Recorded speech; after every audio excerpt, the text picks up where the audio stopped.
नमस्कार दोस्तों, स्वागत है आपका स्टडी फॉर सिविल सर्विसेज में। यदि स्टडी फॉर सिविल सर्विसेज के छात्र हैं तो ये वाला टेलीग्राम जरूर ज्वाइन करके रखिए। यूट्यूब चैनल में हमारे साथ है तो भी ये वाला टेलीग्राम ज्वाइन करना बहुत ज्यादा जरूरी है। सारे नोटिफिकेशन, सारे अपडेट, सारे मोस्ट इंपोर्टेंट ट्रिक्स, सारा रिवीजन सब कुछ यहाँ पे बताया जाता है। उत्तर प्रदेश की सभी परीक्षाओं के लिए ये सीरीज है। ये यूपी जीके उत्तर प्रदेश सामान्य ज्ञान है ये टोटल, ठीक है। ये यूपी पीसीएस का जो पीसीएस एग्जाम है, प्लस जो आरओ वाला एग्जाम है, प्लस यूपी टीईटी एग्जाम है, यूपी ट्रिपल एससी के जितने भी एग्जाम है, यूपीएसआई है, यूपी कांस्टेबल है, उत्तर प्रदेश की सभी परीक्षाओं के लिए ये सीरीज है यूपी जीके। ये लेटेस्ट है, अपडेटेड है, बिल्कुल अभी तक पूरा अपडेट कर लिया गया है। सारा डेटा इसमें बिल्कुल टू द पॉइंट स्पेसिफिक है। ये उत्तर प्रदेश के एग्जाम, कोई भी एग्जाम की तैयारी अगर आप कर रहे हैं उत्तर प्रदेश के, चाहे आप उत्तर प्रदेश के हो चाहे उत्तर प्रदेश के बाहर के हो, अगर आप लोग अलाउड हैं, एलिजिबल हैं और उत्तर प्रदेश की एग्जाम की तैयारी कर रहे हैं, ये वाली सीरीज जरूर देख लीजिएगा। कंप्लीट कॉम्प्रिहेंसिव सारी चीजें मिलेंगी, पार्ट वाइज है इसमें, ठीक है। तो ये यूपी जीके की इसकी प्लेलिस्ट भी वीडियो के डिस्क्रिप्शन में दी हुई है। यूपी करंट अफेयर भी हम टाइम टू टाइम देते रहते हैं, उसकी भी प्लेलिस्ट वीडियो के डिस्क्रिप्शन में दी हुई है। अब हम लोग यहाँ से उत्तर प्रदेश के प्रमुख वन्य जीव विहारों के बारे में जानकारी लेंगे, जो कि आपका एनवायरमेंट का पोर्शन है और जो कि बहुत इंपॉर्टेंट है एग्जाम के लिए। तो यहाँ पर वन्य जीव विहार दिए गए हैं, उनकी लोकेशन दी गई है कि किस जिले में है और उसकी स्थापना का जो वर्ष है उसके बारे में चर्चा की गई है। तो सबसे पहला जो है आपका चंद्रप्रभा वन्य जीव विहार है। ये आपका यूपी का फर्स्ट जो है वन्य जीव विहार है, चंदौली जिले में है। इसकी जो स्थापना की गई थी 1957 में की गई थी, है ना। वाइल्ड लाइफ प्रोटेक्शन एक्ट वगैरह के बारे में आप लोगों को पता होगा, 1972 का है। उसके अंतर्गत आप देखेंगे तो नेशनल पार्क वगैरह है ना, और जो आपका वाइल्ड लाइफ सेंचुरी वगैरह बनाई जाती है। उसके अलावा कंजर्वेशन फॉरेस्ट भी बनाए जाते हैं, है ना, उसमें भी रिजर्व होते हैं, है ना। तो उनके बारे में आप लोगों ने एनवायरमेंट में ब्रीफ में पढ़ा होगा, ठीक है ना। इसके बाद जो दूसरा लिखा गया है कि किशनपुर वन्य जीव विहार है, ये आपका लखीमपुर खीरी में है। इसकी स्थापना 1972 में की गई थी। कतरनिया घाट जो वन्य जीव विहार है, ये आपका बहराइच में है। 1976 में इसकी स्थापना की गई थी। रानीपुर जो वन्य जीव विहार है, ये आपका चित्रकूट में है। 1977 में इसकी स्थापना की गई थी। महावीर स्वामी जो वन्य जीव विहार है, ये यूपी का सबसे छोटा वन्य जीव विहार है ना, इसलिए ये आपका इंपॉर्टेंट हो गया, ठीक है। ये कहां पर है? ललितपुर में। दशावतार मंदिर वगैरह आपको याद होगा, 1977 में इसकी स्थापना की गई थी। चंबल जो वन्य जीव विहार है, ये आपका कहां पर है? तो ये आपका इटावा औरैया वाले इलाके में है ना, आगरा लिखा गया है। आप इटावा औरैया से याद रखिएगा, 1979।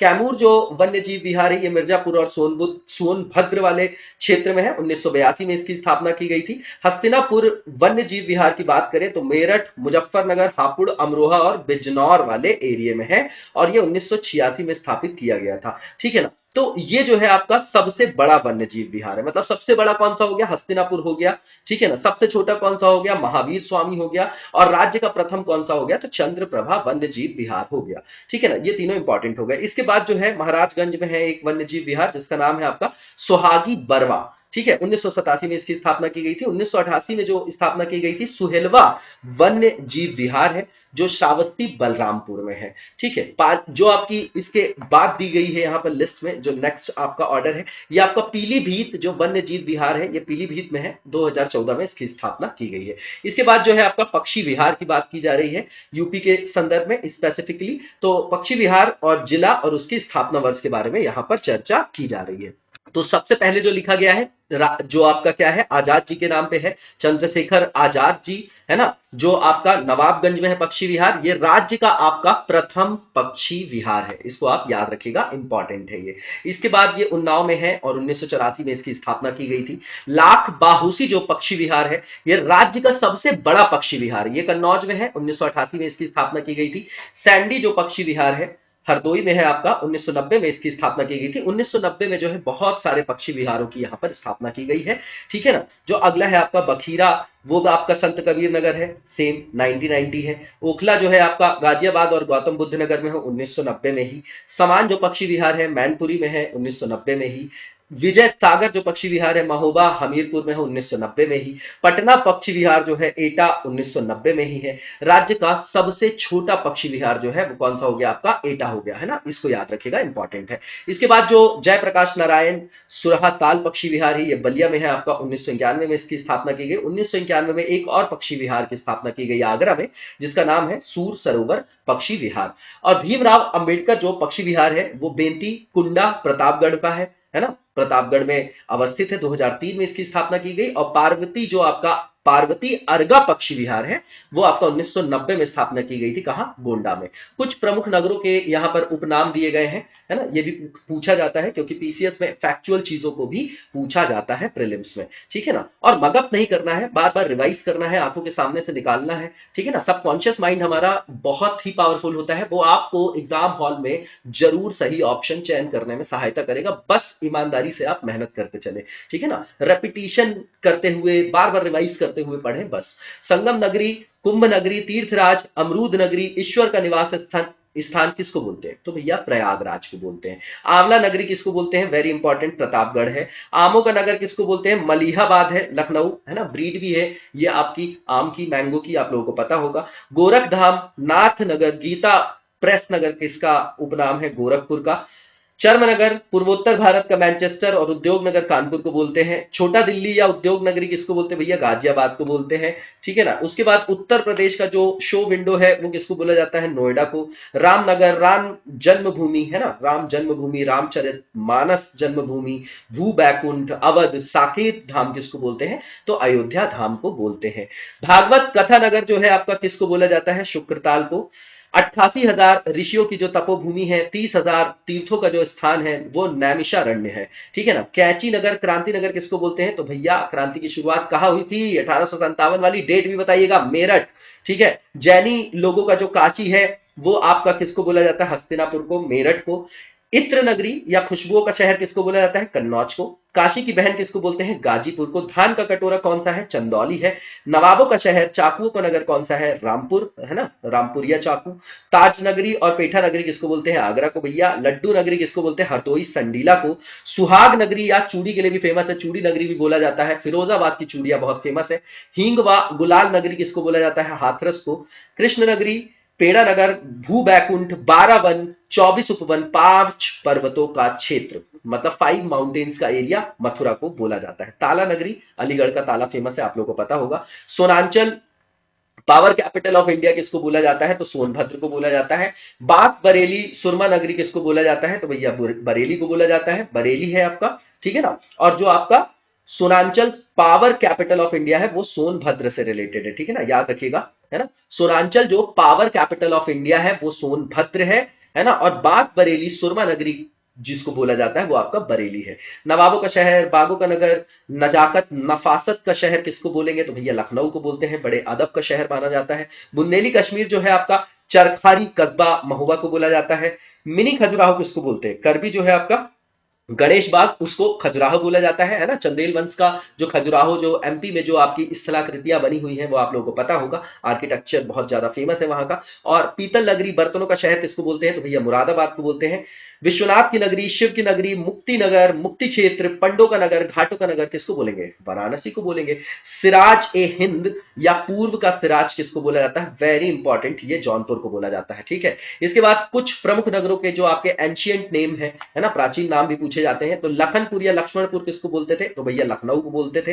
काशी किसको बोला जाता था? वाराणसी को। कानपुर या नगर महोदय श्री किसको बोला जाता था? कन्नौज को, ठीक है। गोरक्षपुर या रामग्राम किसको बोला जाता था? गोरखपुर को। कुशीनारा जो है कुशीनगर को बोला जाता था। यहाँ ये किससे रिलेटेड है? बौद्ध धर्म से, जैन धर्म से, किस घटना से रिलेटेड है बताइएगा आप लोग। और अहिछत्र जो बोला जाता था बरेली रामनगर को। मधुपुरी बोला जाता था मथुरा को। पिपरहवा को क्या बोला जाता था? कपिल वस्तु या सिद्धार्थ नगर। क्या ये भी जैन या बौद्ध धर्म से रिलेटेड है? किससे रिलेटेड है बताइएगा। अयाजसा किसे बोला जाता था? अयाजसा अयोध्या धाम को बोला जाता था। ऋषिपत्तन या सिंहपुर किसको बोला जाता था?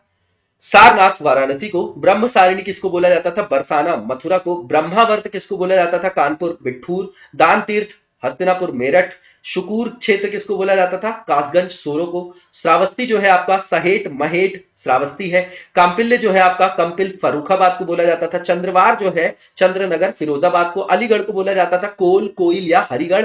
कानपुर बोला जाता था कानपुर को। और बलवंत नगर बोला जाता था किसको? झांसी को, है ना। अब यहां पर एग्री जो आपका एग्रो क्लाइमेटिक जोन है ना, जो आपका ज्योग्राफी के अंतर्गत ही एग्रीकल्चर भी आता है ना, दोनों जो है आपका कैसा इंटीग्रेटेड सब्जेक्ट है, सारे सब्जेक्ट एक दूसरे से लिंक होते हैं। तो वही जो कृषि जलवायविक अंचल है ना, अंचल है, उनके बारे में यहां पर बताया गया है। तो जोन का नाम दिया है, जलवायु दिया है, मृदा के प्रकार दिए गए हैं, औसत वर्षा बताई गई है, टेम्परेचर बताया गया है कि अधिकतम कितना है, न्यूनतम कितना है।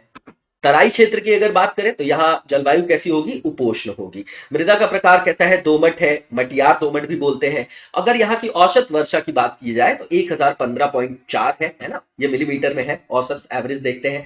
तापमान जो है मैक्सिमम 41 है और मिनिमम आपका 1.5 है, 1.5 है। वेस्टर्न जो आपका मैदानी क्षेत्र की बात की जाए, यूपी के संदर्भ में बात कर रहे हैं, यहां भी उपोष्ण है, दोमट है, मटियार दोमट है, बलुई है। ठीक है, यहां पर 750 के अराउंड जो है औसत वर्षा जो है दर्ज की जाती है, 751.7 है।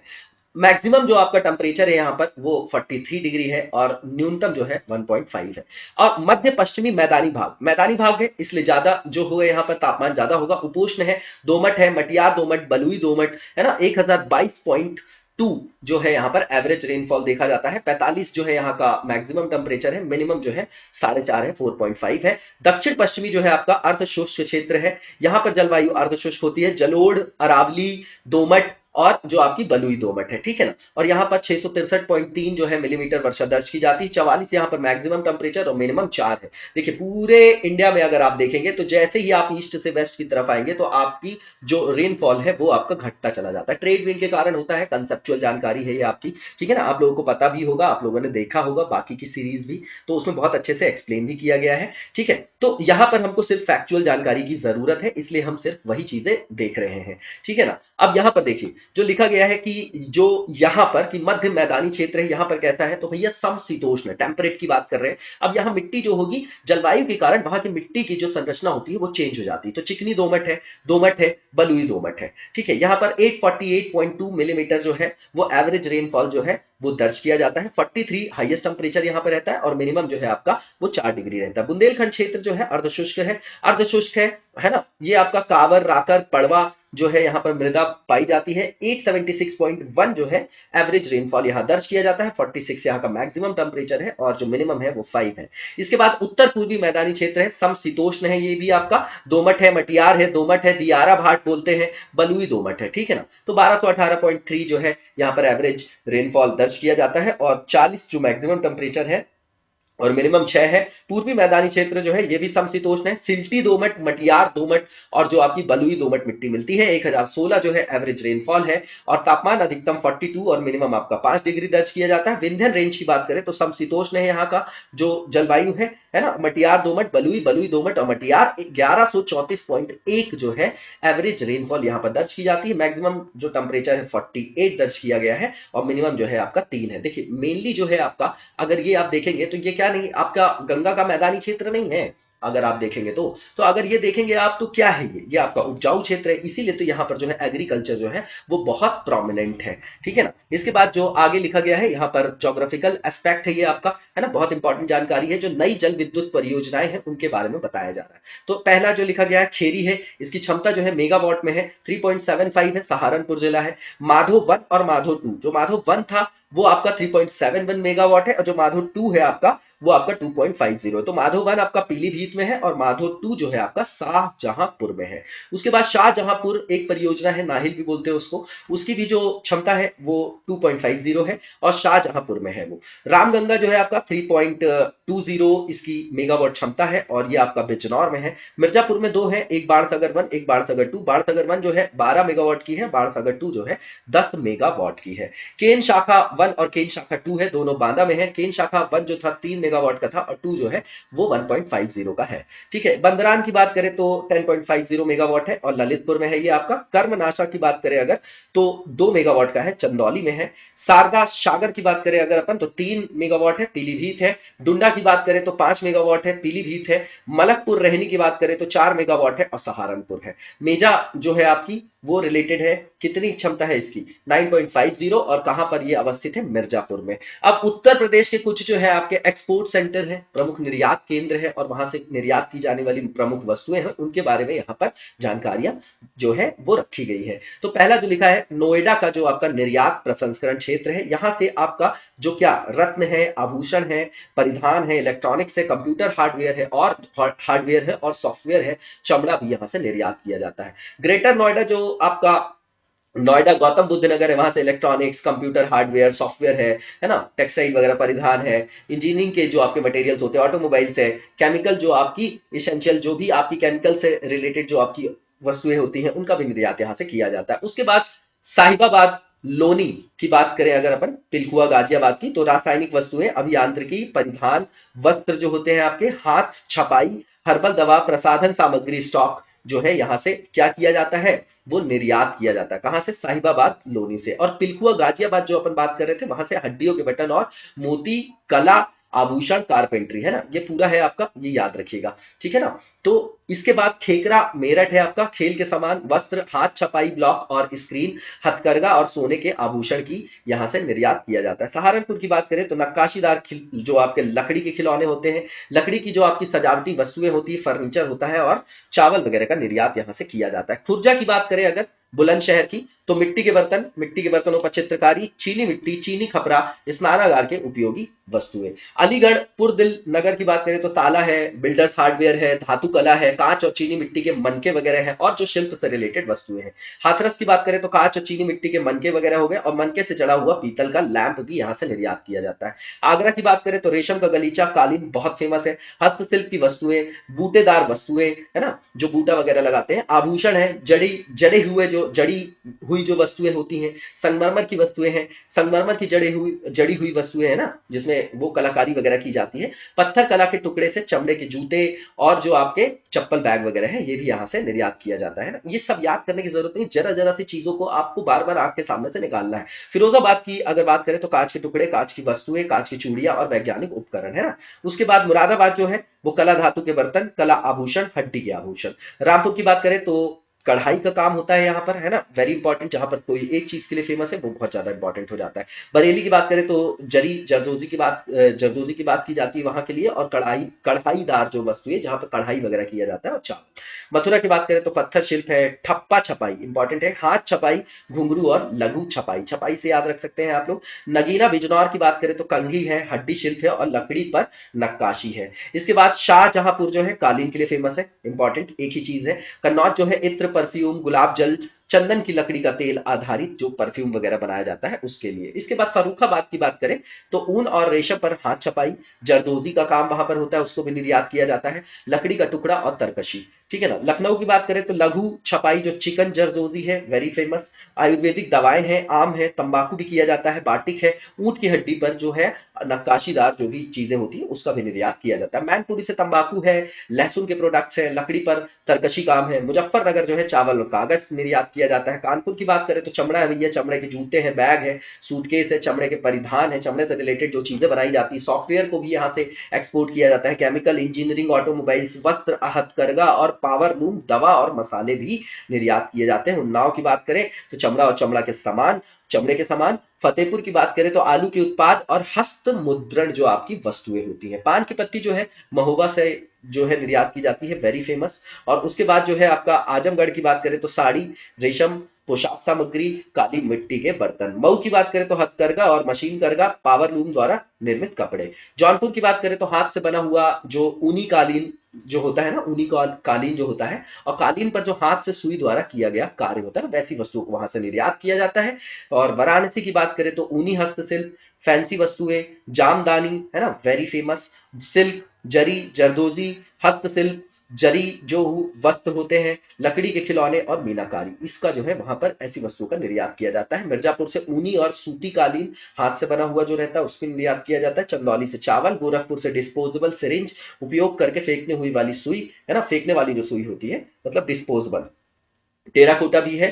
टाटा जो है आपका, टांडा है ना, टाटा नहीं है, टांडा है ये आपका, अम्बेडकर नगर जो है आपका जामदानी के लिए फेमस है, निर्यात किया जाता है वहां से। और सीतापुर की बात करें तो ड्यूरीज जो है उसका निर्यात किया जाता है। पीतल का काम आपका झांसी और ललितपुर दोनों जगह किया जाता है और यहाँ से निर्यात भी किया जाता है। बांदा से आपका शाहजर पत्थर जो है निर्यात किया जाता है। बहराइच की बात किया जाए तो सूती धागा निर्यात किया जाता है। गोंडा की बात किया जाए तो लकड़ी के टुकड़े। इसके बाद जो नेक्स्ट हमारा यहाँ पर हेडिंग है वो आपका उत्तर प्रदेश के प्रमुख लघु एवं कुटीर उद्योगों के बारे में यहाँ पर चर्चा की गई है। उद्योगों का नाम दिया गया है और केंद्र का नाम भी दिया गया है कि कौन से स्थल जो है केंद्र बिंदु के रूप में वहां पर विकसित हुए हैं। सबसे पहला जो यहाँ पर लिखा गया है वो लिखा गया है दरी निर्माण। वो आपका सीतापुर, बरेली है, आगरा है, अलीगढ़ है, इटावा है, मिर्जापुर है और शाहजहांपुर है। उसके बाद गलीचा निर्माण जो उद्योग है आपका आगरा, वाराणसी, भदोही, मिर्जापुर से संदर्भित है। दिया सलाई उद्योग जो है आपका बरेली है, सहारनपुर है, प्रयागराज है, मेरठ और रामपुर है। साबुन उद्योग की बात की जाए तो कानपुर में है, मोदी नगर गाजियाबाद में है, मेरठ में है, आगरा में है। चीनी मिट्टी के जो बर्तन है खुर्जा, गाजियाबाद फेमस है। और उसके बाद की बात की जाए अगर तो नल के पाइप के उद्योग जो है प्रयागराज, कानपुर और लखनऊ। औषधि निर्माण की बात की जाए तो लखनऊ होगा ही, कानपुर भी है, झांसी भी है और सहारनपुर भी है। टॉर्च निर्माण के लिए फेमस है लखनऊ, वेरी इंपॉर्टेंट। और रंग रोगन और वार्निश जो है आपका कानपुर, मेरठ, गाजियाबाद, मोदी नगर, बरेली, लखनऊ के लिए जो है आपका वो ये जो आपके स्थल है वो केंद्र बिंदु के रूप में वहां पर अवस्थित है। सिगरेट निर्माण का जो उद्योग है वो सहारनपुर और गाजियाबाद में है। हथकरघा और सूती वस्त्र उद्योग की बात करें तो मेरठ है, देवबंद है। और देवबंद आंदोलन वगैरह भी था या कुछ आपका, हाँ, मॉडर्न हिस्ट्री में अगर कुछ था तो उसके बारे में जानकारी दीजिए कमेंट बॉक्स में। धामपुर है, सिकंदराबाद है, टांडा है, मगहर है, मऊ है और मुबारकपुर है। कंबल निर्माण की बात करें उद्योग की तो मुजफ्फरनगर और नजीबाबाद, लावड़, मेरठ में है। लकड़ी का फर्नीचर जो है हाथरस, वाराणसी, सहारनपुर, बरेली में है। लकड़ी पर नक्काशी की अगर बात करें तो सहारनपुर और नगीना में है। लकड़ी के खिलौने की बात करें तो लखनऊ और वाराणसी में। बेंत की जो छड़ियां बनती है वेरी फेमस और वेरी इंपॉर्टेंट, बरेली में है। उसके बाद खेल के सामान की बात करें, मेरठ तो आपको पता ही है, आगरा भी है। पीतल और कलई के जो बर्तन है आपके वो कहाँ के, मतलब कौन से स्थल जो है उसके संदर्भ में केंद्र बिंदु है ना, फोकल पॉइंट्स है। तो आपका वाराणसी है, मिर्जापुर है, फर्रुखाबाद है, हाथरस है, अतरौली है, मुरादाबाद है, शामली है, हापुड़ है और बड़ौत है। बर्तनों पर कलाई और नक्काशी की बात करें तो मुरादाबाद और मिर्जापुर है। पीतल के ताले, सरौते, चाकू, कैचिया, छुरे की बात करें तो हाथरस, मथुरा, अलीगढ़ और मेरठ है। पीतल की मूर्तियों की बात करें तो मथुरा फेमस है। लोहे के बाट के लिए सहारनपुर और आगरा फेमस है। एक जो भी स्थल किसी चीज के लिए फेमस है अपने आप इंपॉर्टेंट हो जाता है। और जरी और चिकन पर गोटे का काम लखनऊ और वाराणसी दोनों फेमस है। हाथ से कागज बनाने की बात करें तो मथुरा, कालपी और कागजी सराय। ये उद्योगों की बात हो रही है कि कौन कौन से स्थल जो है केंद्र बिंदु के लिए इन उद्योगों के लिए जो है संदर्भित है। इत्र और सुगंधित तेल जो है ना, जो फ्रेग्रेंस वाले ऑयल होते हैं, कन्नौज है आपका, गाजीपुर है, जौनपुर है, लखनऊ और प्रयागराज है। मिट्टी के खिलौने की बात करें तो आगरा, गोरखपुर है। बिस्किट्स की बात करें इससे संदर्भित जो आपके उद्योग है मोदी नगर में है, आगरा और अलीगढ़ में भी है। उत्तर प्रदेश में स्थित जो प्रमुख उद्योग है उनके बारे में यहाँ पर चर्चा की जा रही है, वेरी इंपॉर्टेंट। जो पहला लिखा गया है यहाँ पर देखिए, एक तरफ उद्योगों के नाम दिए गए हैं, एक तरफ स्थान दिए गए हैं, ठीक है। डीजल जो लोकोमोटिव वर्क्स है वो आपका उद्योग कहाँ है, इसको बोलते हैं वाराणसी में है, मडुआ डी, क्या बोलते हैं, मडुआ डी। इसके बाद सिंगरौली की जो कोयला खान है सिंगरौली में है, सोनभद्र में। उर्वरक कारखाने की बात करें तो फूलपुर, प्रयागराज, गोंडा, गोरखपुर में है, ठीक है ना। और मॉडर्न बेकरीज की बात करें तो कानपुर में भैया फेमस है। इंडियन टेलीफोन इंडस्ट्रीज जो है रायबरेली, नैनी में है। भारत पंप्स एवं जो कंप्रेस्ड लिमिटेड जो है आपका वो कहां पर है, नैनी, प्रयागराज में है। मतलब ये जो आपका भारत पंप्स एंड जो आपका कंप्रेशर्स लिमिटेड है, नैनी, प्रयागराज है ना, जहां पर ये अवस्थित है आपका, ये उद्योगों की बात की जा रही है, ठीक है। हिंदुस्तान एरोनॉटिक्स जो आपका लिमिटेड है वो लखनऊ, कानपुर, जगदीशपुर जो अमेठी वाला क्षेत्र है वहां अवस्थित है। डीप फ्रीज जो आपका मीट प्लांट है टुंडला, फिरोजाबाद में है। ट्रांसफॉर्मर की फैक्ट्री वाला उद्योग का है आपका झांसी में है। और सीमेंट कारखाना कहाँ है, सोनभद्र वाले एरिया में, ठीक है, चुर्क और डाला में। आट्रॉन है ना, ऑट्रॉन बोला जाता है, कैपेसिटर लिमिटेड कहाँ है, लखनऊ में है। भारतीय चमड़ा, रंगाई एवं जूता संस्थान कहाँ है भैया, तो ये आपका कानपुर में है। इसके बाद जो आपका तेल शोधक कारखाना है वो कहाँ है, मथुरा में है। रिफाइनरी वगैरह के बारे में पता होगा आप लोगों को। और इसके बाद जो आपका हिंदुस्तान एल्यूमिनियम कारपोरेशन है रेणुकूट में है, सोनभद्र में। और परमाणु शक्ति केंद्र कहाँ है, वेरी इंपॉर्टेंट, नरौरा में है, बुलंदशहर में।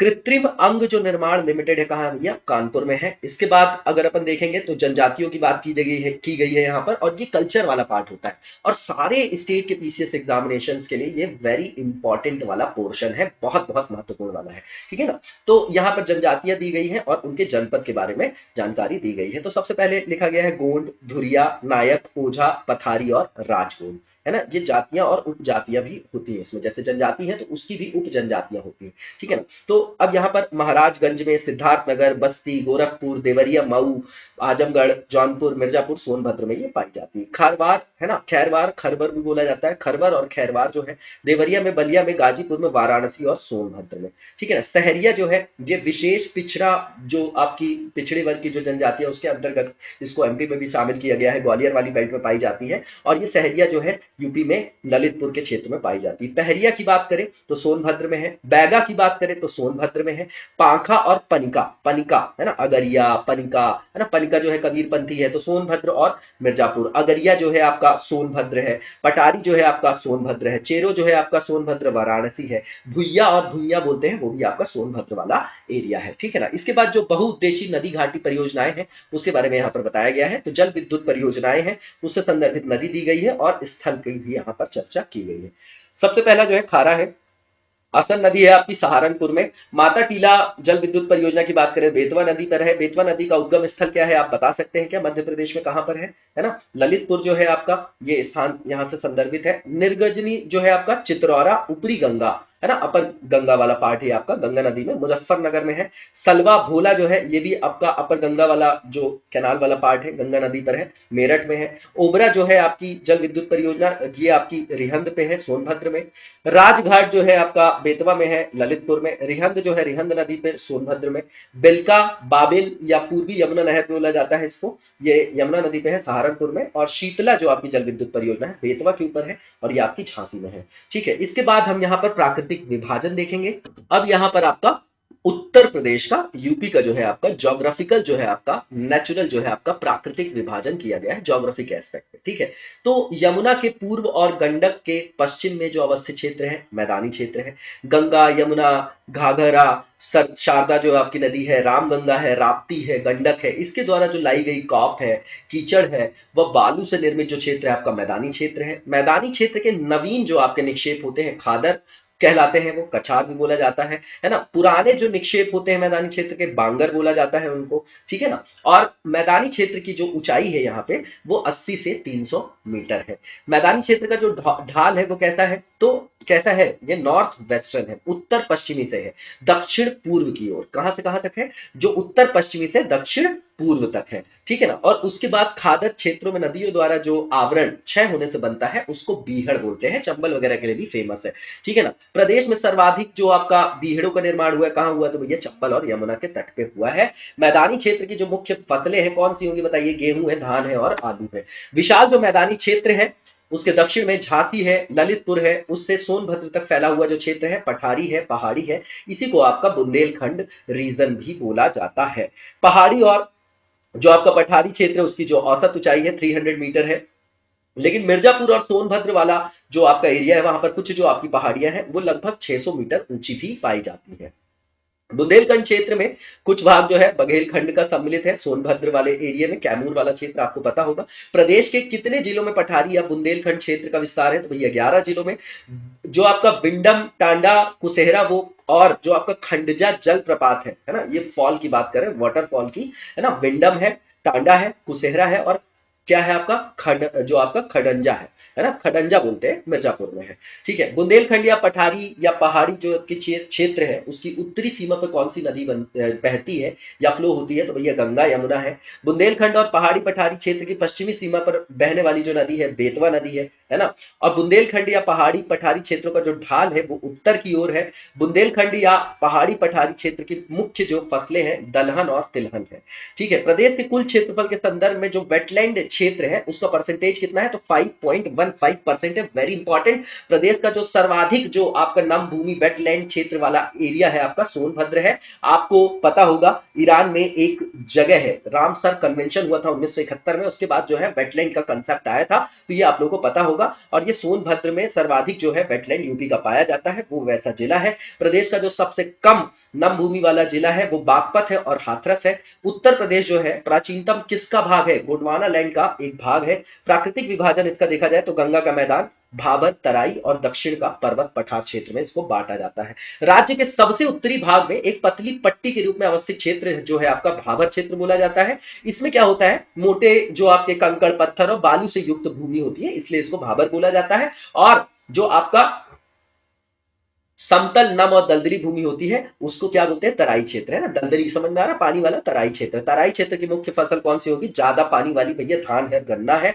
तराई क्षेत्र के उत्तर व बुंदेलखंड पठारी क्षेत्र के दक्षिण में स्थित जो क्षेत्र है आपका वो मैदानी क्षेत्र है। अब प्रदेश की जलवायु के बारे में बात करेंगे, है ना। ज्योग्राफी का मेन कोर पोर्शन है ये आपका क्लाइमेटोलॉजी, तो यहाँ पर सिर्फ फैक्ट्स को रखा गया है। और जलवायु की बात करें तो यूपी की जो जलवायु है वो मुख्य रूप से उष्ण प्रधान, शीतोष्ण कटिबंधीय और मानसूनी है। वैसे हम देखें तो पूरे इंडिया की और पूरे साउथ ईस्ट जो आपका एशिया है इसकी जो क्लाइमेट की जो डेफिनेशन या जो विशेषण दिया जाता है वो क्या दिया जाता है कि आपकी ये क्या है, ट्रॉपिकल क्षेत्र में है तो आपका उष्ण कटिबंधीय और मानसूनी क्लाइमेट है, ठीक है ना। क्योंकि मानसून जो है यहाँ पर मानसूनी जो विंड्स होती है उसी के कारण जो है सारा जो है टेम्परेचर, प्रेशर, रेनफॉल जो है वो उस पर डिपेंडेंट है, ठीक है ना। तो फिर भी ये धरातली विषमताओं और समुद्र तल से विभिन्न स्थानों की भिन्न भिन्न ऊंचाइयां होने के कारण यहाँ की जलवायु में विषमता मिलती है। ये आपको पता होगा कि लैंड वाला जो एरिया है वो जल्दी गर्म होता है, जल्दी ठंडा होता है, और जो आपका पानी वाला क्षेत्र होता है वो धीरे धीरे जो है गर्म होता है और धीरे धीरे ही ठंडा भी होता है।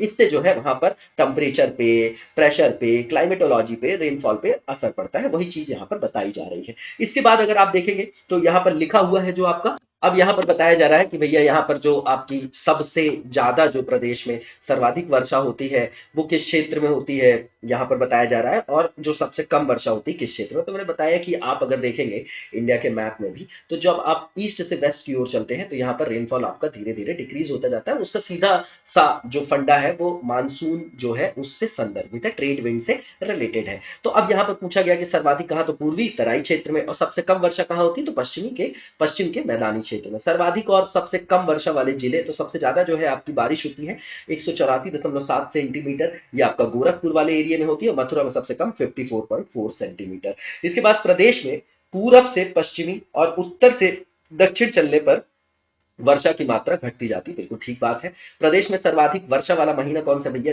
जो आपका जुलाई है। क्या है आपका, जुलाई है, ठीक है।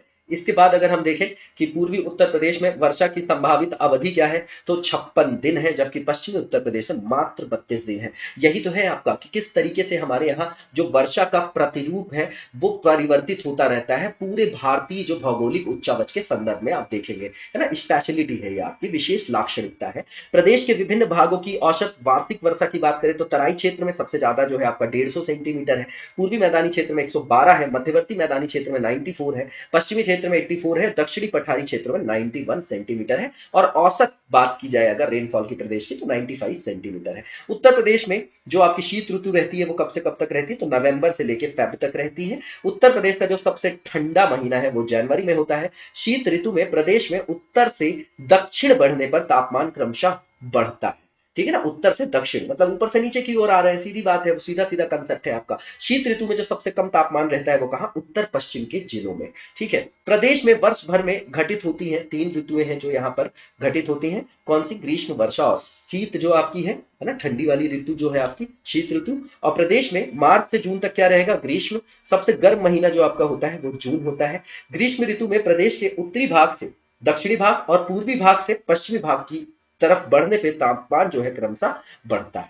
इसके बाद ग्रीष्म ऋतु में सर्वाधिक जो औसत तापमान रहता है वो आगरा सहित कहां पर, बुंदेलखंड जो क्षेत्र है आपका आगरा वाला, वहां पर सर्वाधिक जो है औसत तापमान रहता है। कब, गर्मी में। 1987 में बांदा का जो टेम्परेचर रिकॉर्ड किया गया था 49 डिग्री सेल्सियस किया गया था। इसके बाद जो है आपका जो ग्रीष्म ऋतु है, उसमें प्रदेश के दक्षिणी भाग बुंदेलखंड में अधिक तापमान होने का कारण क्या है भैया? कर्क रेखा का नजदीक होना, ट्रॉपिक ऑफ कैंसर का 23.5 डिग्री, ठीक है ना। उसी के कारण जो है वहां पर जो है सीधा सीधा वहां पर रेनफॉल में, टेम्परेचर में, प्रेशर में, पूरी क्लाइमेटोलॉजी में वहां पर प्रभाव उसका देखा जाएगा। प्रदेश में जुलाई से अक्टूबर तक रहती भैया वर्षा ऋतु। प्रदेश में बंगाल की खाड़ी के मानसून को क्या कहा जाता है? पूर्वा के नाम से जाना जाता है, पूर्व से आता है, इसलिए पूर्वा नाम दे दिए। प्रदेश में होने वाली संपूर्ण वर्षा का जो सबसे मेजर पार्ट है वो पूर्वा से ही होता है। 75 से 85% जो भाग होता है संपूर्ण वर्षा का वो पूर्वा, जिसको दक्षिण पश्चिम मानसून भी बोलते हैं। क्यों? क्योंकि ये आपका साउथ जो है आपका क्या है? दक्षिण पश्चिम है ना, तो साउथ वेस्ट से आता है और ऐसा जो है ये आपका बारिश करता है, ठीक है ना। तो एक आपका ये वाली बेल्ट हो गई, ठीक है ना। तो साउथ वेस्ट हो गया आपका, साउथ ईस्ट हो गया आपका, और फिर जब लौटता हुआ होगा तो साउथ वेस्ट का आप क्या कर दीजिए? उल्टा कर दीजिए, तो नॉर्थ ईस्ट हो जाएगा, है ना। जो आपका क्या होता है? जो आपका टेम्परेट साइक्लोन से रिलेटेड है, मेडिटेरेनियन सी वाला, ठीक है ना। उससे जो है 2 बार रबी की फसल वगैरह भी हो जाती है, ये आप लोगों को पता होगा। इसके बाद जो यहाँ पर प्रदेश के 18 मंडल है और उनसे संबद्ध जो जिले हैं उनके बारे में बताया जा रहा है। तो मंडल का नाम दिया गया है, उसमें जिलों की संख्या और उनका नाम दिया गया है। लखनऊ मंडल की बात करें तो 6 जिले हैं भैया, कानपुर में भी 6 जिले हैं, मेरठ में भी 6 जिले हैं। लखनऊ के अंतर्गत लखनऊ है, उन्नाव है, रायबरेली, सीतापुर, हरदोई, खीरी और लखीमपुर। कानपुर में कानपुर नगर आएगा, कानपुर देहात भी आएगा, इटावा आएगा, कन्नौज आएगा, औरैया आएगा, फर्रुखाबाद भी आएगा। मेरठ की बात करें तो मेरठ है, गाजियाबाद है, बुलंदशहर है, बागपत, हापुड़ और गौतम बुद्ध नगर। फैजाबाद की बात करें, जिसको अब अयोध्या बोला जाने लगा है, इसके अंतर्गत 5 जो है जिलों की संख्या है। फैजाबाद, अयोध्या, सुल्तानपुर है, अंबेडकर नगर है, अमेठी है और बाराबंकी है। अलीगढ़ के अंतर्गत जो ये मंडल है आपका 4 जिले हैं, इसमें अलीगढ़ है, एटा है, हाथरस है और कासगंज है। इसके बाद आगरा की बात करें, वाराणसी की, गोरखपुर की, देवी पाटन मुख्यालय की, तो सब जो है इसके अंतर्गत जो है 4 जिले संबद्ध है। आगरा से संदर्भित है आपका आगरा, फिरोजाबाद, मैनपुरी, मथुरा। वाराणसी से वाराणसी, जौनपुर है आपका, गाजीपुर है, चंदौली है। गोरखपुर की बात करें तो गोरखपुर है आपका, महाराजगंज है, देवरिया है और कुशीनगर है। देवी पाटन मुख्यालय की बात करें तो गोंडा है, बलरामपुर है, श्रावस्ती और क्या है? बहराइच है। इसके बाद यहाँ पर गोंडा भी उसी के अंतर्गत है, ठीक है ना। जो आपका किसकी बात चल रही थी यहाँ पर? देवी पाटन की, ठीक है ना। और बरेली की बात करें तो इसमें 4 जिले संबद्ध हैं आपका। कौन कौन सा? बरेली है, बदायूं है, शाहजहांपुर है और पीलीभीत है। मुरादाबाद की बात करें तो 5 जिले हैं इससे संबद्ध। मुरादाबाद हो गए, रामपुर हो गया, बिजनौर, अमरोहा और संभल। प्रयागराज से 4 है, प्रयागराज है और आपका प्रयागराज स्वयं है, और उसके बाद प्रतापगढ़ है, फतेहपुर है और कौशाम्बी है। चित्रकूट धाम की बात करें, मुख्यालय बांदा है, जैसे ऊपर भी वहां पर गोंडा लिखा हुआ था देवी पाटन के पास, ठीक है ना। तो यहाँ पर चित्रकूट है, बांदा है, हमीरपुर है, महोबा है। मिर्जापुर की बात करें तो भैया 3 है, बचे हुए सारे जो मंडल है उससे 3 जिले जो संबद्ध है, आजमगढ़ से भी, बस्ती से भी, झांसी से भी और सहारनपुर से। तो मिर्जापुर में मिर्जापुर, सोनभद्र और भदोही है। आजमगढ़ में आजमगढ़, मऊ और बलिया है। बस्ती में बस्ती, सिद्धार्थनगर और संत कबीर नगर है। झांसी में झांसी है, ललितपुर है और जालौन है। सहारनपुर से संदर्भित आपके 3 जिले हैं, सहारनपुर है, मुजफ्फरनगर है और शामली है। नगर निगम म्युनिसिपल कॉर्पोरेशन की बात कर रहे हैं यहाँ पर, ठीक है ना। जो आपको पता भी होगा 73rd अमेंडमेंट हुआ, पीआरआई से रिलेटेड है, ठीक है ना। 74th अमेंडमेंट हुआ आपका, किससे रिलेटेड है? आपका अर्बन लोकल बॉडीज से रिलेटेड है। आपको पता होगा कि आपकी 11वीं और 12वीं अनुसूची है, ठीक है ना। आर्टिकल 40 है इससे रिलेटेड, और क्या है आपका? इससे आपका आर्टिकल 243 जो है उसके अंतर्गत यहाँ पर क्या प्रावधान किए गए हैं? 3rd टियर है आपका, है ना, विकेंद्रीकरण है प्रशासन के अंतर्गत, ठीक है ना। और जो आपके यहाँ पर 3rd टियर जो है गांधीवादी जो आपकी विचारधारा थी उसको मूर्त रूप इसके माध्यम से किया गया है ना। तो म्युनिसिपल कॉर्पोरेशन वाले नगरों की बात की जा रही है तो आपका लखनऊ है, आगरा है, कानपुर है, प्रयागराज है, वाराणसी है, मेरठ है, गोरखपुर है, बरेली है, गाजियाबाद है, अलीगढ़ है, मुरादाबाद, झांसी, सहारनपुर, फिरोजाबाद 2015 से 17 में 2, अयोध्या और मथुरा, वृंदावन और शाहजहांपुर अप्रैल 2018 से घोषित किया गया है। मुख्यालय से जो आपके डिफरेंट जो नेम वाले जो आपके डिस्ट्रिक्ट्स हैं उनके बारे में बताया गया है। तो अमेठी जो है जिले का नाम है, मुख्यालय गौरीगंज है। संत कबीर नगर जो जिला है खलीलाबाद मुख्यालय है। गौतम बुद्ध नगर का नोएडा है मुख्यालय। कौशाम्बी का मंझनपुर है। अंबेडकर नगर का अकबरपुर है। कुशीनगर का पडरौना है। कानपुर देहात का अकबरपुर माती है। सिद्धार्थनगर का नौगढ़ है। सोनभद्र का रॉबर्ट्सगंज है। जालौन का उरई है और फर्रुखाबाद का फतेहगढ़ है ना, याद रखिएगा, इंपॉर्टेंट है। संभल का पवासा है। कुछ जो आपके नवनिर्मित जो आपके जिले हैं उनके सृजन तिथि और उन किन मूल जिलों से पृथक करके उनको बनाया गया है है ना, उनके बारे में यहाँ पर जानकारी लिखी गई है। महोबा की बात करें तो 11 फरवरी 95 हमीरपुर से अलग करके बनाया गया था, ठीक है। अम्बेडकर नगर की बात करें तो 29/9/95 फैजाबाद से है। कौशाम्बी की बात करें तो 4/4/97 इलाहाबाद से अलग करके। अमरोहा की बात करें तो 28 अप्रैल 97 है मुरादाबाद से।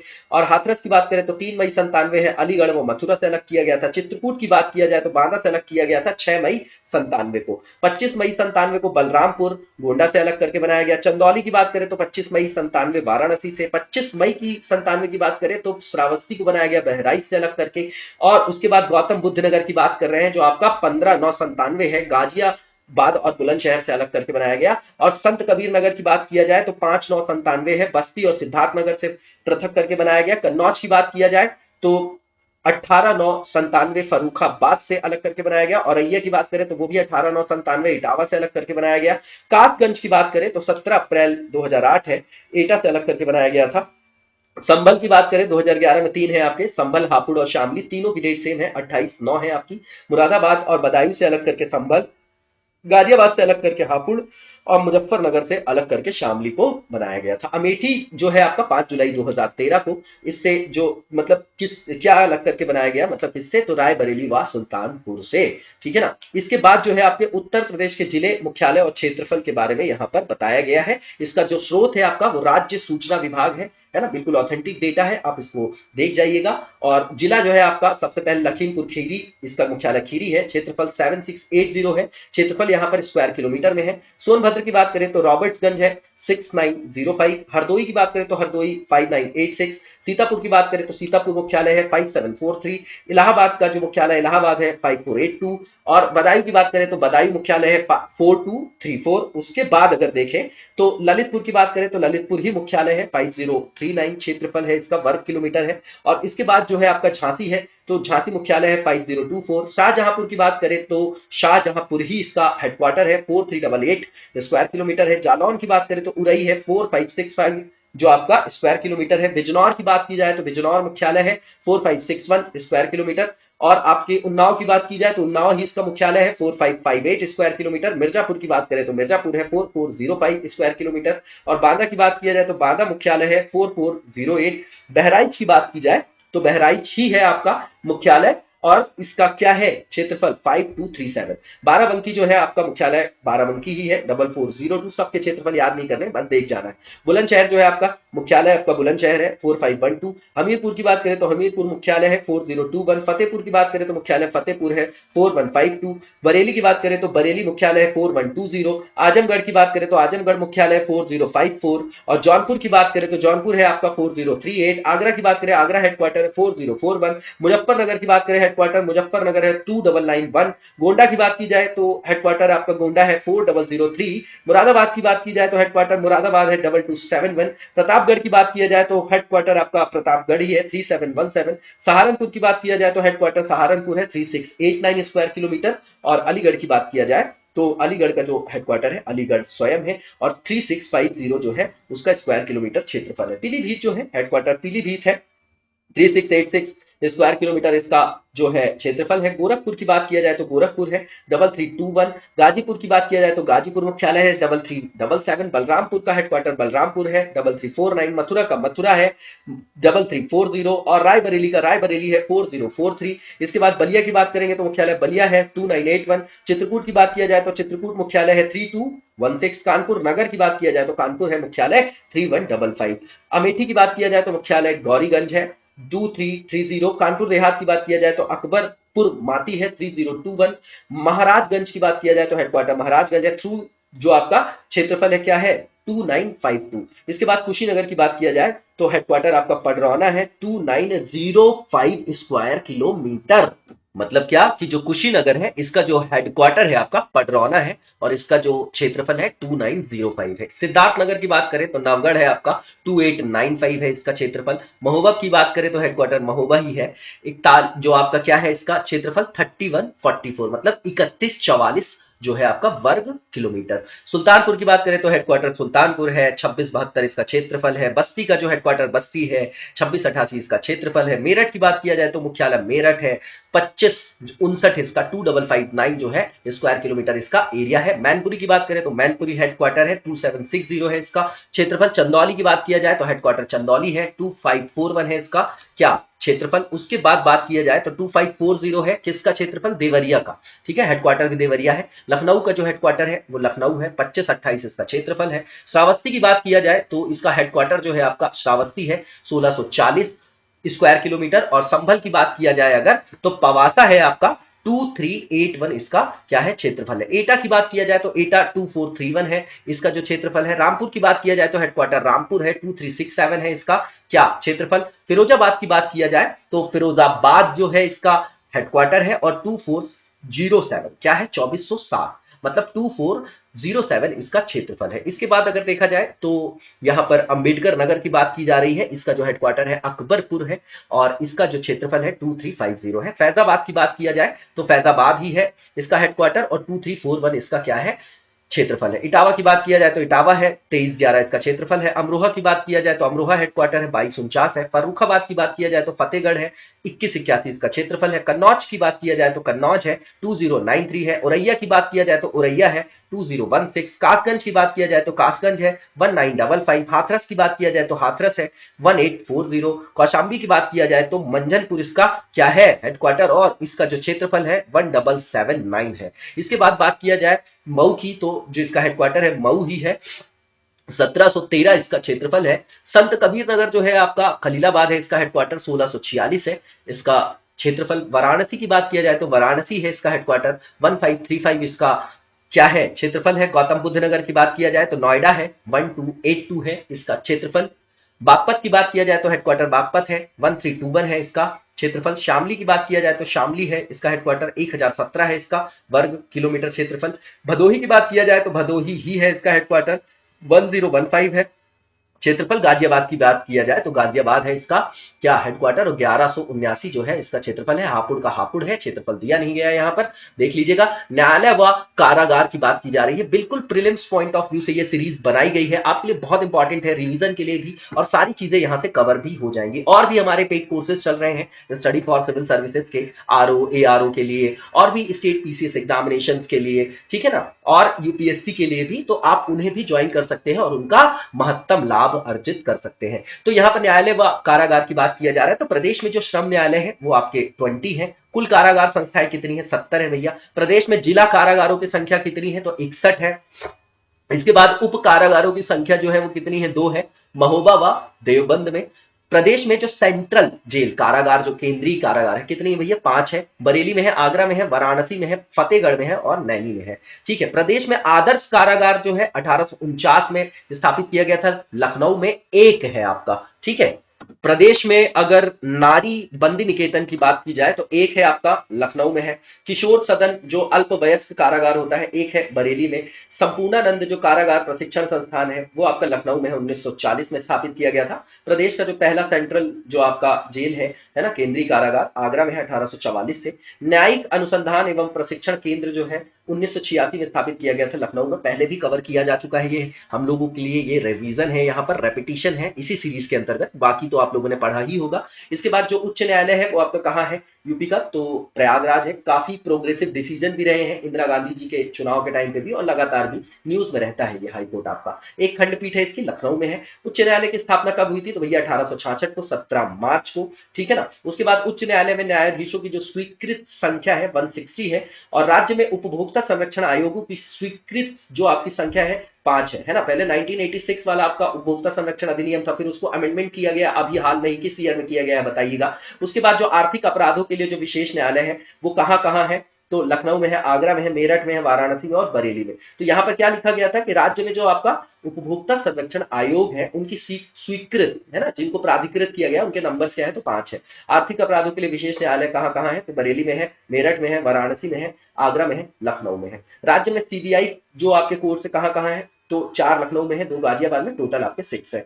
पारिवारिक मामलों हेतु जो पारिवारिक न्यायालयों की शुरुआत हुई वो 1984 से हुई है ना। ये जो है आपका जुडिशरी के अंतर्गत जो है ये आपका क्या है, ये आपका इनोवेशन है, ठीक है ना, नव प्रवर्तन है ये हमारे यहाँ क्या न्यायालयीन जो आपका आयाम है उसके संदर्भ में। पारिवारिक न्यायालय है ना, 1984 से स्थापित किया गया, ठीक है ना। आपको पता भी है जनहित याचिका का दौर आ जाएगा 80 से, है ना। एक नया फेज चरण, जो नया चरण चालू होता है हमारी किसमें, जो हमारा तीसरा अंग है किसका, शासन प्रशासन का, है ना। जैसे विधायिका है कार्यपालिका, तो न्यायपालिका के अंतर्गत। जमींदारी जो उन्मूलन कानून कब लागू हुआ था, तो 1950 में। 1951 से हमारे यहाँ जो है लैंड रिफॉर्म चालू हो जाते हैं, भूमि सुधार, और ये 1 जुलाई 1952 से बोला गया इसको, है ना। तो प्रदेश में जो कुल 6 औद्योगिक न्यायाधिकरण है वो कहाँ कहाँ है, तो प्रयागराज में है, लखनऊ, मेरठ, आगरा, कानपुर और गोरखपुर में। प्रमुख आयोगों के गठन के बारे में यहाँ पे बताया जा रहा है, ठीक है ना। तो यहाँ पर जो है इंफॉर्मेशन कमीशन की बात की जा रही है। राज्य सूचना आयोग का गठन 14 सितंबर 2005 को,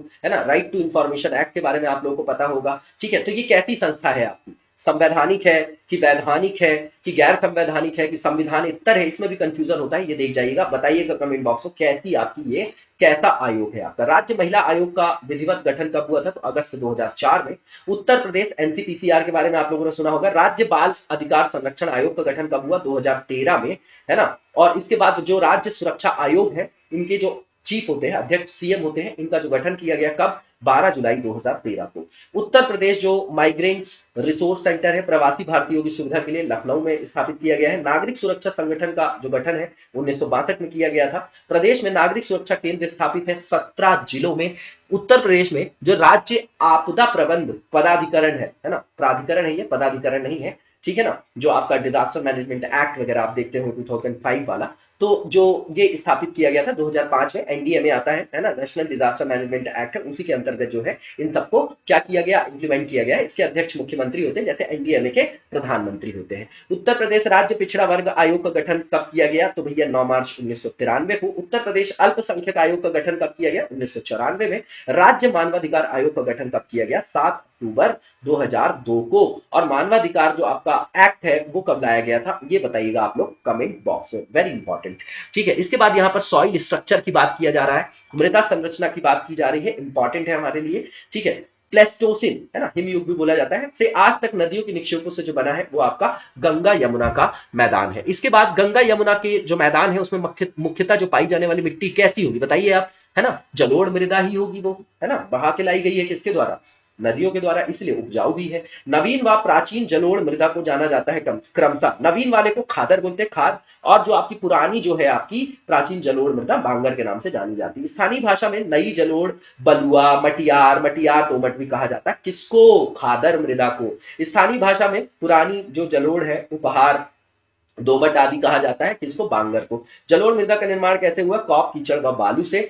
जलोढ़ मृदा में पोटाश और चूना की अधिकता होती है, लेकिन कमी किसकी होगी, तो आप खुद ही सोचिए, फास्फोरस की, नाइट्रोजन की, जैव तत्वों की, है ना। जैव तत्वों की क्यों होगी, क्योंकि वहां पर कोई फॉसिल फ्यूल्स जो है वो बहा के लाया जा रहा है ना, वैसे कनेक्ट करिएगा आप लोग, कभी कोई ज्योग्राफी की कंसेप्चुअल सीरीज होगी तो मेंस की, तो वहां पर हम इसको डिस्कस करेंगे। गंगा यमुना मैदान में कहीं कहीं लवणीय, क्षारीय मृदाएं मिलती हैं, जिन्हें सामान्य भाषा में क्या कहा जाता है, तो ऊसर भी कहा जाता है, बंजर, कल्लर या रेह भी बोला जाता है, क्योंकि क्षारीय मृदा है, ठीक है ना, इसलिए ऊसर भूमि, वैसे आप करेक्ट करिएगा एटिमोलॉजी से।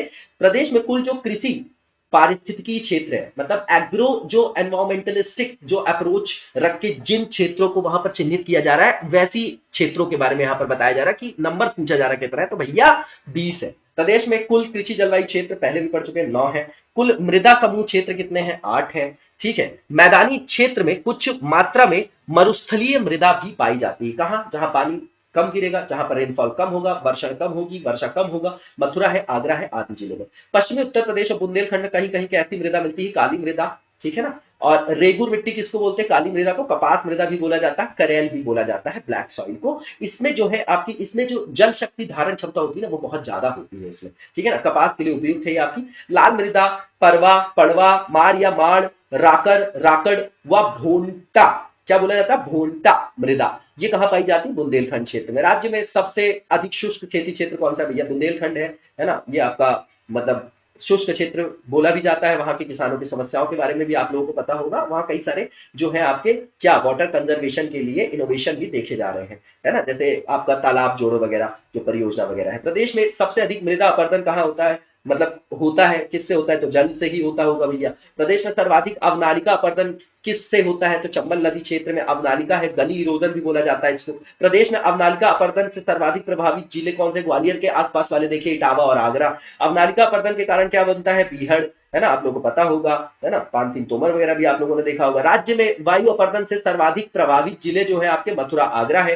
फसल चक्र अपनाने से कम हानि होती है किसकी, उर्वरा शक्ति से, सीधी बात है। फसल चक्र का मतलब ये होता है कि एक ही मिट्टी में बार बार अगर एक ही तरीके की फसल को आप उगाएंगे तो एक ही तरीके के न्यूट्रिएंट्स को वो एक्सट्रैक्ट करेगा, एक ही तरीके के पोषक तत्वों को वहां से क्या करेगा, ग्राह्य करेगा। तो उससे उसी तरीके के जो आपकी जो न्यूट्रिएंट्स है वो आपके क्या हो जाएंगे, वो वहां से अवशोषित करने के बाद उनकी कमी हो जाएगी और वो जो है वापस से रिसाइकल नहीं हो पाएंगे, क्योंकि प्राकृतिक चीजों के पुनर्चक्रण के लिए कुछ वक्त की आवश्यकता होती है। इसलिए बोलते हैं कि अलग अलग फसलें फसल चक्रण को उपयोग किया जाए तो जिससे उर्वरा शक्ति जो मृदा की है वो क्षय, उसका क्षरण नहीं होगा और वो बनी रहेगी यथावत स्वरूप में। फसलों उत्पादन मतलब फसल के उत्पादन से संदर्भित यहाँ पर तथ्यों को रखा गया है। प्रदेश में जो शस्य गहनता की बात करें 2016-17 का डेटा है 157.53% है। राज्य में 16.81 मिलियन हेक्टेयर खेती की जाती है जो कुल भौगोलिक क्षेत्र का 70% है। सिंचित क्षेत्र जो है 73% से अधिक है, वेरी गुड, और बहुत अच्छा डेटा है ये आपका। और फसल की तीव्रता जो है आपकी 153% है। राज्य की प्रमुख फसलें कौन कौन सी, चावल है, मक्का है, गेहूं है, गन्ना है, छोले हैं, कबूतर।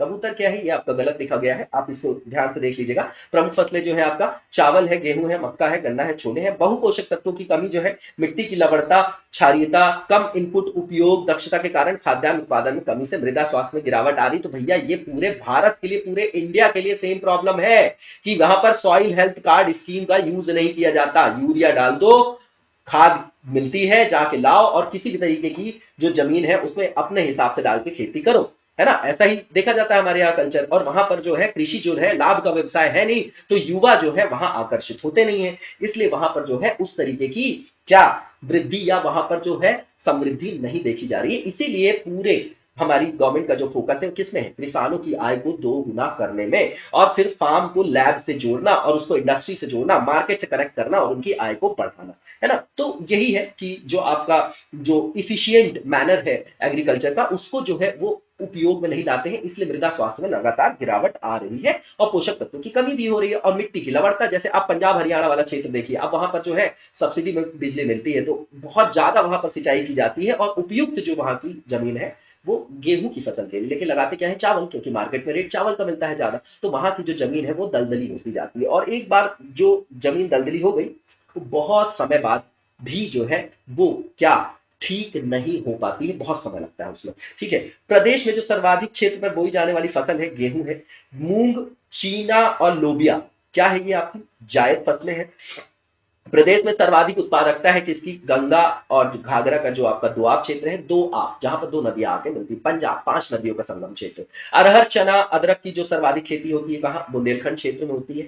रुहेलखंड, गंगा यमुना दोआब में जो की जाती है, तो किसकी खेती, थोड़ी मात्रा में ही की जाती है लेकिन कपास की खेती की जाती है। अफीम की खेती कहां की जाती, गाजीपुर और बाराबंकी में। मूंगफली उत्पादन का जो विशेष क्षेत्र है कौन सा भैया, रुहेलखंड क्षेत्र है ना। उसके बाद चावल उत्पादन के जो विशेष क्षेत्र है, तराई क्षेत्र, जहां पानी ज्यादा होगा वही तो होगा, और पूर्वी उत्तर प्रदेश, है ना, पूर्वी क्षेत्र में ज्यादा बारिश होगी। प्रदेश की सर्वाधिक महत्वपूर्ण जो नकदी फसल है, सबसे ज्यादा न्यूज में भी रहता है, ये आपका गन्ना, ठीक है। गन्ना उत्पादन में विशेष क्षेत्र है तराई और मेरठ के निकटवर्ती क्षेत्र। राज्य में गन्ना उत्पादक कुल जिले कितने हैं, 44 है। राज्य में गन्ना उत्पादक कुल परिक्षेत्र कितने हैं, 9 है। राज्य में कुल सहकारी गन्ना विकास समितियां, वेरी इंपॉर्टेंट, 169 है। राज्य में कुल गन्ना विकास परिषदें 152 है। कपास उत्पादन के लिए जो विशेष क्षेत्र है गंगा यमुना दोआब और रुहेलखंड है। प्रदेश में सर्वाधिक कृषि श्रम उत्पादकता वाला क्षेत्र है ना, प्रोडक्टिविटी की बात कर रहे हैं। जैसे आप लोग सुनते होंगे ना, डिस्कस्ड अनएम्प्लॉयमेंट, छुपी हुई बेरोजगारी, है ना, जो है आपकी कहां बहुत बड़ी समस्या है हमारे भारतीय अर्थव्यवस्था के अंतर्गत कृषिगत क्षेत्र में। तो पश्चिमी उत्तर प्रदेश में देखा जाता है, जहां पर खेत में एक आदमी की जरूरत है वहां पूरा परिवार काम कर रहा है, तो भैया 4 लोग फ्री में काम कर रहे हैं वहां पर। तो सीमांत उत्पादकता जो है, मार्जिनल जो उनकी प्रोडक्टिविटी है, शून्य हो जाती है, उसी को बोला जाता है डिस्कस्ड अनएम्प्लॉयमेंट, प्रच्छन्न, हिंदी में क्या बोलते हैं, प्रच्छन्न बेरोजगारी, ठीक है ना। और ये डायरेक्टली यूपीएससी में पूछा भी गया है। दशहरी आम का जो विशेष क्षेत्र है आपका वो क्या है, मलिहाबाद है, लखनऊ है। जबकि जो आपका लंगड़ा आम का जो रीजन है वो वाराणसी है। सफेदा और चौसा आम का विशेष क्षेत्र सहारनपुर है, जबकि स्टॉल आम का जो क्षेत्र है मेरठ बागपत है। प्रदेश में उत्पादित जो आम है उसको दूसरे प्रदेशों में बेचा जाता है। किस ब्रांड नेम का यूज किया जाता है बेचते समय? नवाब। मंडी परिषद द्वारा मैंगो पैक हाउस खोले गए हैं लखनऊ और सहारनपुर में। निर्यातक प्रजाति के अमरूद का विशेष क्षेत्र है प्रयागराज कौसाम्बी में, और अमरूद के लिए प्रयोग एवं प्रशिक्षण केंद्र प्रयागराज में है, जबकि आम का ऐसा केंद्र कहां पर है? तो लखनऊ में है। प्रदेश में आलू उत्पादन का जो विशेष क्षेत्र है आगरा है, अलीगढ़ है, कानपुर है, मेरठ है और बरेली मंडल। सर्वाधिक आलू उत्पादकता वाला जिला कौन सा है? हाथरस और कन्नौज है। देश में सर्वाधिक जो कोल्ड स्टोरेज है कहां है भैया? 1708 उत्तर प्रदेश में है। ये जो फूड मेगा पार्क स्कीम है ना, वहां पर कोल्ड स्टोरेज है। ये जो है पूरा का पूरा क्या है? लिंकेज है आपका, है ना, मार्केट से पूरे के पूरे जो फार्मर्स है उनके उत्पाद को कैसे लिंक किया जाए, उनकी आय को बढ़ाया जाए, तो ये बहुत इंपॉर्टेंट है, ठीक है ना। तो सबसे ज्यादा कोल्ड स्टोरेज कहां है? उत्तर प्रदेश यूपी में है। और कितने हैं? तो 1708 है। प्रदेश में सहारनपुर और लखनऊ जो है आम के निर्यातक जोन है, जबकि आगरा जो है आलू का निर्यातक जोन है। प्रदेश का सर्वाधिक आंवला उत्पादक जिला जो है प्रतापगढ़ है। पहले भी हम देख चुके हैं, फैक्ट्स जो हैं वो एक जैसे होते हैं, आप कनेक्ट करके पढ़ेंगे ना तो आराम से आप जो है वहां पर रिकॉग्नाइज कर पाएंगे। भारत के जो कुल मेंथा जो आपका ऑयल होता है उसके उत्पादन का लगभग 3/4 जो उत्पादित होता है वो कहां होता है? उत्तर प्रदेश में होता है। प्रदेश में जो पान की खेती है किस जिलों में की जाती है? लेकिन प्रसिद्ध जो विशेष कर जो प्रसिद्ध जिला है वो बांदा है। बरई, मानपुर, बांदा और पाली ललितपुर जो है आपका ललितपुर प्रसिद्ध है, पान के लिए फेमस है। दुग्ध विकास की बात किया जाए तो देश व प्रदेश की जो प्रथम नियमित दुग्ध संघ की जो स्थापना है आपकी वो की गई थी, है ना। वो कब की गई थी? 1938 में लखनऊ में। और राज्य में सर्वप्रथम सबसे पहले सर्वप्रथम 3 जिले जो है आपके वाराणसी है, मेरठ है, बलिया है। इसमें ऑपरेशन जो आपका ऑपरेशन फ्लड है वो शुरू किया गया था 1973 में, है ना। ये कौन इससे संदर्भित है ना, जो आपके मतलब कुर्गीज वरियन वगैरह है जो आपके, है ना, वो वरियस कुर्गीन है, क्या नाम है उनका बताइएगा आप लोग। किसमें? वर्गीज कुरियन कुछ नाम है उनका, जिन्होंने ऑपरेशन फ्लड के लिए जो है अपने क्या किए थे?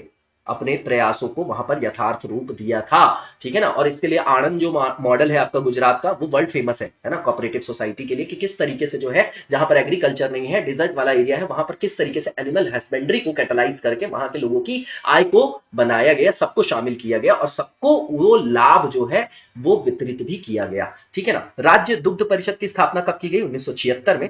प्रादेशिक कोऑपरेटिव डेयरी फेडरेशन की स्थापना 1962 में। प्रदेश में दुग्ध नीति जो प्रख्यापित की गई है 2018 में। और प्रदेश में गोपालन को बढ़ावा देने के लिए 1999 में स्थापित की गई थी उत्तर प्रदेश गो सेवा आयोग की, ठीक है। भैंस या किसी भी नस्ल की गायों के सर्वाधिक दुग्ध उत्पादकों हेतु जो दिया जाता है पुरस्कार, गोकुल पुरस्कार। देसी नस्ल की गायों से सर्वाधिक दुग्ध उत्पादकों हेतु एक पुरस्कार रखा गया है, नंद बाबा पुरस्कार। राज्य में प्रतिदिन प्रति व्यक्ति दुग्ध उपलब्धता 2016-17 में 348 ग्राम पर डे था। उत्तर प्रदेश कृषि नीति की बात की जा रही है यहाँ पर, जो 2013 में यहाँ पर क्या की गई थी?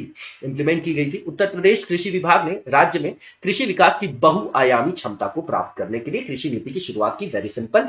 इस महत्वाकांक्षी नीति का उद्देश्य क्या है? ये हमारे लिए इंपॉर्टेंट है। सबसे पहला भैया अनुसंधान और वहां पर विकास, R&D, ये पूरे इंडिया के लिए है, ठीक है ना। एक्सटेंशन सर्विसेज की बात कर रहे हैं, इनपुट प्रबंधन, है ना, वितरण और कृषि विपणन के क्षेत्र में निजी क्षेत्र की भागीदारी को प्रोत्साहित करना। उद्देश्य क्या है? इसमें जो ग्रोथ रेट है कृषि क्षेत्र में कितनी प्राप्त करना था भैया? 5.1% की, जो आपका 5.1% की ग्रोथ की बात कर रहे हैं। उपयुक्त इको फ्रेंडली खेती भी बोल रहे थे कि विकसित करना है, और लोकप्रिय बनाने के लिए मृदा स्वास्थ्य कार्ड देंगे और उसके साथ साथ कृषि आय में सुधार करेंगे, तभी तो डबलिंग करेंगे हम फार्मर्स के इनकम की। तो आने वाला है 2022। तो पारिस्थितिक संतुलन बनाए रखने के लिए प्राकृतिक संसाधनों का विकास और संरक्षण करना, खाद्य और पोषण सुरक्षा के क्षेत्र में मुख्य क्षमता को बनाए रखते हुए उच्च मूल्य गतिविधियों के लिए कृषि विविधीकरण। कृषि विविधीकरण का मतलब डाइवर्सिफिकेशन होता है। जैसे भैया एग्रीकल्चर कर रहे हैं जो लोग, है ना, खेती वेती कर रहे हैं फार्मर्स है, लेकिन वो अब पशुपालन नहीं करेंगे, एनिमल हस्बेंड्री नहीं करेंगे। तो जब दो चीजों को मिला लिया जाता है, क्योंकि ये सीजनल है आपका, कैसा है इसमें एम्प्लॉयमेंट, कैसा है इसमें फायदा, कैसा व्यवसाय है? सीजनल है, वर्षा पर आधारित है ना। तो जब वर्षा नहीं होगी तब क्या करेंगे? तो वहां पर सीजनल जो अनएम्प्लॉयमेंट आती है, तो इसलिए डाइवर्सिफिकेशन होनी चाहिए, है ना। इनकम में भी उसी तरीके से एग्रीकल्चर में भी विविधीकरण की बात की जा रही, किस लिए? किसानों की आय को बढ़ाने के लिए। ये सारे पॉइंट्स इंपॉर्टेंट है मेंस के पॉइंट ऑफ व्यू से। इसके अलावा जो आपकी आपूर्ति श्रृंखला है ना, सप्लाई चेन सिस्टम, जहां पे कोल्ड स्टोरेज वगैरह की बात की जाती है, उसमें प्राइवेट सेक्टर की भागीदारी को बढ़ावा देना, है ना। जो आपके बीज हैं, उर्वरक हैं, कीटनाशक हैं, कृषि से संदर्भित उपकरण है, विस्तार एक्सटेंशन सेवाएं, है ना, जो आपका एक्सटेंशन का मतलब बहुत सारी होती है, जैसे साइंटिस्ट है ना, अब लैब वगैरह है, तो वहां पर सीधे जो है उनकी पहुंच होना, ताकि वो फार्मर्स को क्या कर सके, वहां पर हेल्प कर सके, बहुत सारी चीजें हैं उसमें। खाद्य प्रसंस्करण और विपणन के क्षेत्रों में बुनियादी सुविधाओं का विकास करना, भैया बुनियादी का मतलब वही है, हब एंड स्पोक मॉडल, है ना, जो मेगा फूड पार्क स्कीम है, कोल्ड स्टोरेज है, इंफ्रास्ट्रक्चर डेवलप करना, है ना, उसी की बात कर रहे हैं यहाँ पर। लाभार्थी की बात की जा रही है यहाँ पर, और क्या बताया जा रहा है कि जो लाभार्थी होंगे उसमें राज्य के सभी कृषि आधारित उद्योग, मृदा प्रबंधन इकाइयां, मूल्य संवर्धन इकाइयां, है ना, और खाद्य प्रसंस्करण, हॉर्टिकल्चर की बात की गई है, फ्लोरिकल्चर की बात की गई है, उद्यमी, बेरोजगार युवा किसान इस नीति का लाभ प्राप्त कर सकेंगे।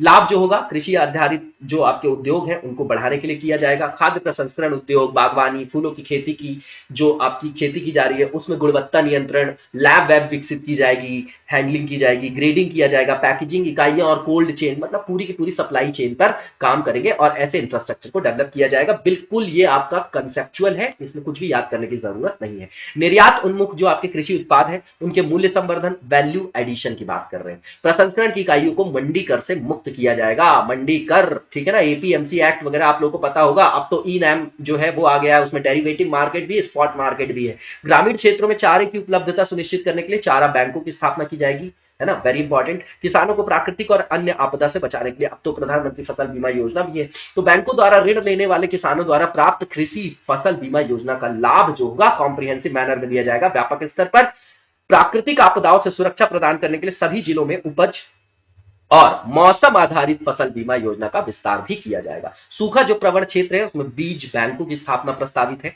राज्य के जो पूर्वी हिस्से हैं, है ना, वहां बारिश कम होती, बुंदेलखंड है, और बाढ़ प्रभावित जो आपके क्षेत्र है ना, बुंदेलखंड में भी और पूर्वी हिस्से में जहां पर आपके बाढ़ प्रभावित क्षेत्र भी है, वहां पर प्रतिकूल जो जलवायु परिस्थितियां हैं उसमें भी बीज की उपलब्धता सुनिश्चित कराएंगे। अतिवृष्टि अनावृष्टि दोनों ही जो है वो हानिकारक होती है, ऋणात्मक प्रभाव डालती है कृषि के अंतर्गत, ठीक है ना, तो उसको एड्रेस करना किसका काम है, स्टेट का है ना, कल्याणकारी राज्य की अवधारणा। बीज बैंकों की स्थापना की लागत और नियमित बजटीय सहायता भी यहाँ पर प्रदान की जाएंगी। अब कृषि योजनाएं और कुछ कार्यक्रम की बात की जा रही है यहाँ पर। तो 2013 में प्रख्यापित जो आपकी नई कृषि नीति है उसमें राज्य में कृषि विकास दर का लक्ष्य क्या है, वेरी इंपॉर्टेंट, 5.1 एनुअल बात की जा रही है, ठीक है। उत्तर प्रदेश में जमींदारी उन्मूलन कानून जो है आपका, उन्मूलन है ना, इरेडिकेशन है, उन्मूलन है, 1950 लागू हुआ, कब से, 1 जुलाई 1952 से। उत्तर प्रदेश में चकबंदी योजना लागू है, कब से, 1954 से। ये तो आपका रेपिटेशन था। उत्तर प्रदेश अधिकतम जोत सीमा आरोपण अधिनियम, जिसको सीलिंग भी बोला जाता है, हदबंदी, चकबंदी, ठीक है ना, और काश्तकारी कानून, तो ये 1960 से यहां पर क्या किया गया, है ना, ये इंप्लीमेंट किया गया। एंटी भू माफिया टास्क फोर्स का गठन कब किया गया, 8 मई 2017 को। मई 2012 से जो आप देखेंगे तो प्रत्येक जो मंथ होता है उसका फर्स्ट और जो थर्ड मंगलवार होता है उसमें तहसील दिवस व्यवस्था का आयोजन किया जाता है। आईटीसी कंपनी जो है उसके द्वारा प्रदेश के 51 जिलों में स्थापित की गई है 2000 ई चौपालों की, ठीक है ना। उत्तर प्रदेश में राज्य कृषि उत्पादन मंडली परिषद की स्थापना की गई है 1973 में। इसके बाद देखा जाए तो यहाँ पर प्रदेश में कृषि विज्ञान केंद्र कितने हैं, 87 है। प्रदेश में विनियमित मंडियां व उप मंडियां कितनी है, तो 251 मंडियां हैं जो विनियमित रेगुलेट की जाती हैं, और उप मंडियां 375 है। मंडी परिषद के तहत वर्तमान में प्रदेश में क्रियाशील है 4 किसान बाजार। किसान रथ योजना जो है दूर के किसानों को विविध जानकारी देने के लिए, अवेयरनेस के लिए 2010-11 से लॉन्च की गई थी योजना। किसान मित्र योजना जो है आपकी कृषि संबंधी जानकारी के लिए 18 जून 2001 से स्टार्ट की गई। किसान बही योजना जो है जिससे जोतों की जो जानकारी होती है वो 1992 से लागू की गई थी। किसान क्रेडिट कार्ड योजना जो है 1999-2000 से, ठीक है ना। उसके बाद अभी फिर करंट अफेयर्स में है, इसलिए ये इंपॉर्टेंट हो जाता है हमारे लिए, ठीक है। राष्ट्रीय कृषि और मौसम आधारित फसल बीमा योजना 14 फरवरी 2014 से एनडीए गवर्नमेंट ने लाया था उसको, ठीक है ना। सोडिक लैंड रिकमलेशन जो आपका रिक्लेमेशन परियोजना है, 3 जो है आपकी कहां पर, 3 जो है आपका 2009 से है, ये आपका, ये याद रखेगा, ईयर याद रखना जरूरी है। 32 जिलों में ऊसर सुधार और 12 जिलों में क्या, बीहड़ सुधार के लिए लाया गया था। आम आदमी बीमा योजना जो है 18 से 59 वर्ष भूमिहीन मुखिया के लिए है, 1 नवंबर 2008 से। राष्ट्रीय खाद्य सुरक्षा मिशन जो है 2007 से चलाया जा रहा है, फसलों की जो है आपकी असमानता को दूर करने के लिए। आइसोपाम जो आपका योजना है ना, दलहनी और तिलहनी जो फसलें होती हैं उसके लिए अलग से, आदि हेतु अलग से भी है ना। एंड मेज के लिए भी। तो 2004-5 से इंटीग्रेटेड स्कीम है, किसके लिए? ऑयल सीड्स, पल्सेस और ऑयल पाम के लिए और मेज के लिए, आइसोपॉम इसको बोला जाता है, ठीक है ना। 2004-5 से एक्टिवेट किया गया, इंप्लीमेंट किया गया इसको। ग्रामीण खाद्य बैंक जो योजना है 2007 से। समेकित बंजर भूमि विकास कार्यक्रम, very important. Integrated waste land जो है ये आपका वो डेवलपमेंट प्रोग्राम है आपका 1991-92 से स्टार्ट किया गया। हर्बल गार्डन योजना जो है लुप्त जो हो रही है आपकी, जो मेडिसिनल प्रॉपर्टीज वाले प्लांट्स होते हैं, औषधि पौधे, उनको बढ़ावा देने के लिए 2002-2003 से क्रियान्वित किया गया। 2014-15 से बात की जाए तो एकीकृत बागवानी विकास मिशन चलाया जा रहा है 45 जिलों में। 2017 से 22 तक के लिए खाद्य प्रसंस्करण उद्योग नीति जो है प्रख्यापित की गई है प्रदेश की। आलू नीति भी प्रख्यापित की गई है 2014 में।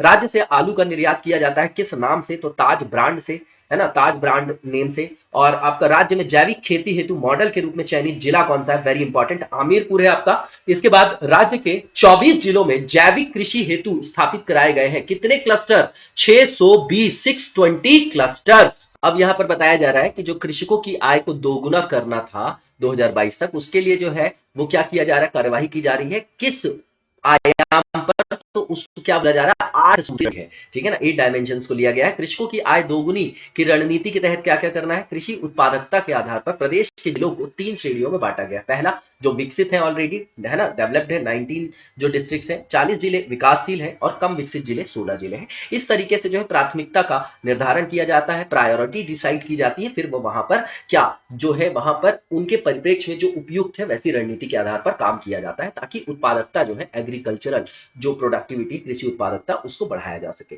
वर्ष 2022 तक अगर बात करें तो कृषकों की आय दोगुना करने हेतु मुख्यमंत्री की अध्यक्षता में गठित किया गया है कौन सा आयोग? किसान समृद्धि आयोग, वेरी इंपॉर्टेंट। और किसानों की आय 2022 तक दोगुनी करने के लिए राज्य में पहली बार 26 से 28 अक्टूबर 2018 तक आयोजित किया गया था क्या? कृषि कुंभ, वेरी इंपॉर्टेंट, ठीक है। तो आज हम अपने वीडियो को यहीं पर विराम देंगे, नेक्स्ट वीडियो में कंटिन्यू करेंगे। तब तक लगातार जबरदस्त तरीके से पढ़ते रहिए और वही आपको सफलता दिलाएगी। Best of luck, thank you so much.